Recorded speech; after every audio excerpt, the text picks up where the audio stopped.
날씨가 덥거나 춥거나 수분 조절은 정말 중요합니다. 우리 시니어분들 오늘도 안녕들 하시죠? 오늘은 많은 사람이 오해하고 계신 건강 상식 하나를 짚어보려 합니다. 바로 하루에 물 8잔, 2리터는 꼭 마셔야 한다는 상식입니다. 대부분 사람들은 이 지침을 맹신하고 억지로라도 물을 마시고 계시지만 실제로는 이 말이 모든 사람에게 해당되지는 않습니다. 이 지침은 사실상 표준 성인을 기준으로 한 평균값일 뿐, 나이, 체중, 성별, 활동량, 질환 유무 등 개인차를 고려한 수치가 아닙니다. 특히 시니어 세대에서는 이 상식이 오히려 건강을 해치는 요인이 될 수도 있습니다. 먼저 보건복지부가 발표한 2020 한국인 영양소 섭취 기준에 따르면 일반 성인의 하루 총 수분 섭취 권장량은 1900에서 2600ml입니다. 그런데 여기서 중요한 건 이 수치에는 식품 속 수분까지 포함된다는 점입니다. 즉, 반드시 물로만 2리터를 마셔야 한다는 뜻은 아닌 것이죠. 삼성서울병원은 실제 필요한 물의 양을 약 1.3리터, 즉 컵으로는 7컵 정도로 제시합니다. 나머지는 우리가 먹는 과일, 채소, 밥, 국, 찌개 등 다양한 음식에서 자연스럽게 섭취된다는 의미입니다. 그러나 문제는 이 평균값조차도 개인의 체중, 신체 상태에 따라 달라진다는 점입니다. 일반적으로 체중 1kg당 약 30에서 35ml의 수분이 필요하다고 알려져 있습니다. 예를 들어 체중 60kg이라면 하루 수분 필요량은 1800에서 2100ml입니다. 70kg인 경우는 2100에서 2450ml 정도가 적당하죠. 하지만 연령에 따라 필요한 수분 비율도 달라집니다. 영유아는 체중의 10에서 15%, 성인은 2에서 4%, 고령자는 2에서 3% 정도로 줄어듭니다. 나이가 들수록 신장의 기능이 저하되고 체내 수분 대사 능력도 떨어지기 때문입니다. 80대의 신장은 20대에 비해 기능이 절반 수준으로 떨어질 수 있으며 갈증을 인식하는 능력조차 둔화됩니다. 이렇게 변화된 몸 상태에서 일률적으로 하루 2리터의 물을 마시게 되면 어떤 문제가 생길까요? 대표적인 것이 바로 수분 과부하입니다. 체내에 과도한 수분이 쌓이면서 혈액이 희석되고 세포 속에 수분이 들어가면서 뇌압이 상승할 수 있습니다. 특히 심각한 경우 혈중 나트륨 농도가 135mql 이하로 떨어지는 저나트륨 혈증에 이를 수 있습니다. 이때 나타나는 초기 증상은 메스꺼움, 두통, 혼란, 무기력함 등이 있으며 상태가 악화되면 경련, 의식 저하, 심지어 혼수 상태까지 이어질 수 있습니다. 또한 기존에 심장질환이나 간질환 등을 앓고 계신 분들은 수분 과잉 섭취가 치명적인 합병증을 일으킬 수 있습니다. 예를 들어 심장 기능이 떨어진 분들이 수분을 많이 섭취하면 혈액량이 늘어나 심장에 부담을 줍니다.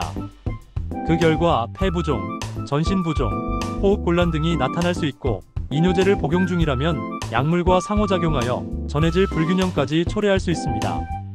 신장 기능이 저하된 분들은 나트륨과 수분의 배설이 어려워 부종과 고혈압이 악화될 수 있습니다. 간경화 환자라면 복수가 차고 식도적 맥류 출혈 위험이 증가할 수 있습니다. 특히 간 기능이 떨어지면 혈액 내 알부민이 감소하여 삼투압이 무너지고 수분이 체내에 머물게 됩니다. 이런 생리적 변화는 몸속 호르몬의 변화와도 밀접한 관련이 있습니다. 뇌하 수체에서 분비되는 항이뇨 호르몬, 즉 ADH는 혈액의 농도를 감지해 수분을 재흡수하는 기능을 합니다. 하지만 나이가 들면 이 ADH 분비 자체가 줄고 신장도 호르몬에 둔감해지기 때문에 수분 조절 능력이 떨어지게 됩니다. 또 하나 중요한 시스템이 있습니다. 바로 레닌 안지오텐신 알도스테론 시스템입니다. 이 시스템은 혈압이 떨어지면 작동의 혈관을 수축시키고 나트륨과 수분을 재흡수하는 역할을 합니다. 하지만 노화로 인해 레닌 분비가 감소하고 안지오텐신 전원 요소의 활성이 떨어지며 전반적인 수분 보존 능력이 낮아집니다. 이쯤에서 질문 하나 드리겠습니다. 우리는 물을 오직 컵으로만 마시고 있을까요? 아닙니다. 우리가 평소 먹는 음식에도 많은 수분이 포함되어 있습니다. 오이는 96%, 수박은 95%, 토마토는 94%, 양상추는 95%가 수분입니다. 우유도 87%가 수분이고 사과는 84%, 오렌지는 87%, 포도는 81%, 요구르트는 78%, 계란도 75% 수분을 갖고 있습니다. 밥에도 수분이 60에서 65%나 포함되어 있고 국수는 70에서 75%, 찜 음식은 80에서 85%, 국물 요리는 90에서 95%가 수분입니다. 특히 한국 식단은 국, 찌개, 탕 같은 국물 요리가 많아 식사만으로도 상당한 수분을 섭취하고 있습니다. 김치, 된장, 고추장 같은 발효식품도 수분 공급원이 됩니다. 이런 식품은 프로바이오틱스와 함께 나트륨도 포함되어 있어 전해질 균형을 잡는 데 도움을 줍니다. 그렇다면 약을 복용 중인 시니어분들은 어떨까요? 이뇨제는 신장에서 나트륨과 수분을 배출해 혈압을 낮추는 약입니다.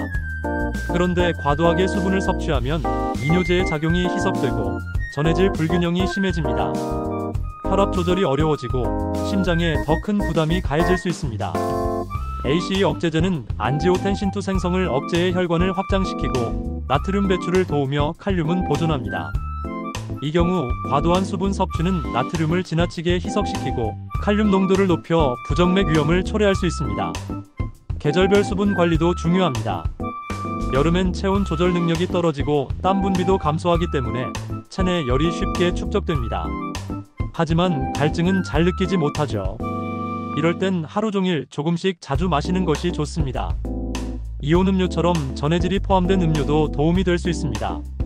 반면 겨울철에는 건조한 공기와 난방으로 수분 손실이 많아 탈수가 더 쉽게 발생합니다.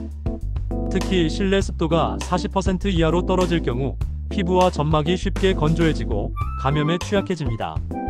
따뜻한 물이나 차로 수분을 보충하고 실내 습도를 40에서 60%로 유지하는 것이 좋습니다. 그렇다면 수분 상태를 스스로 점검하는 방법은 무엇이 있을까요? 첫째, 소변색입니다. 연한 노란색이면 적절한 상태고 진한 노란색은 가벼운 탈수, 호박색이나 갈색은 중증 탈수를 의미할 수 있습니다. 둘째, 피부 탄력 검사입니다. 손등 피부를 살짝 집었다가 놓았을 때 즉시 복귀하면 정상입니다. 2-3초 이상 걸리면 탈수를 의심해 볼 수 있습니다. 셋째, 구강 상태입니다. 입이 마르고 혀가 끈적거리고 침 분비가 줄어들면 수분이 부족한 상태일 수 있습니다. 시간대별 수분 섭취 전략도 필요합니다. 기상 직후에는 미지근한 물 한 컵으로 밤새 손실된 수분을 보충해줍니다. 식사 중이나 식사 직후 너무 많은 물을 마시는 건 소화를 방해할 수 있으니 식후 30분 후가 적절합니다. 오후 2시에서 4시는 하루 중 가장 활동량이 많은 시간이므로 100에서 150ml 정도씩 자주 마시는 것이 좋고 카페인 음료는 오후 3시 이전에 섭취를 마무리해야 수면에 영향을 주지 않습니다. 저녁 6시에서 8시에는 야간료를 고려해 수분 섭취를 줄이고 취침 2시간 전까지는 물 마시기를 마무리하는 것이 바람직합니다.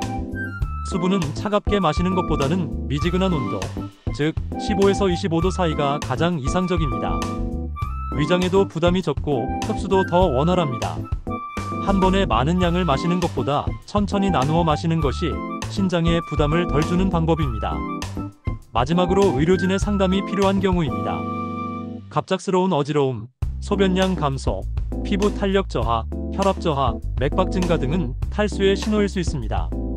반대로 갑작스러운 체중 증가, 메스꺼움, 의식혼란, 구토, 근육 경련 등은 수분 과잉 증상일 수 있습니다. 만성질환자, 약물 복용자, 수술 후 회복기, 감염 후 회복기, 장기간 침상 안정 환자는 반드시 정기적인 의료 상담을 받아야 합니다. 생활 속에서는 수분 섭취를 기록하고 알람을 설정하며 물병을 가까이에 두는 습관을 들이세요. 무카페인 차, 과일, 수분 많은 채소, 국물 요리도 수분 보충에 큰 도움이 됩니다. 가족들도 함께 관심을 갖고 관찰해주는 것이 필요합니다. 결론적으로 물 하루 8잔, 2리터는 모든 사람에게 맞는 건강법이 아닙니다. 시니어 세대는 자신의 신체 상태, 복용약물, 질환 유무, 계절 환경을 고려해 맞춤형 수분 섭취 전략을 세워야 합니다. 무조건 많이 마시는 것이 아닌 내 몸에 맞게 적절히 마시는 것이 바로 진짜 건강을 위한 길입니다. 지금까지 여러분의 건강한 노후를 응원하는 정보 함께 나누었습니다. 이 정보는 일반적인 건강 정보 제공을 목적으로 하며 개인의 특별한 건강 상황에 대해서는 반드시 의료진과 상담하시기 바랍니다. 감사합니다. 건강한 하루 되시길 바랍니다.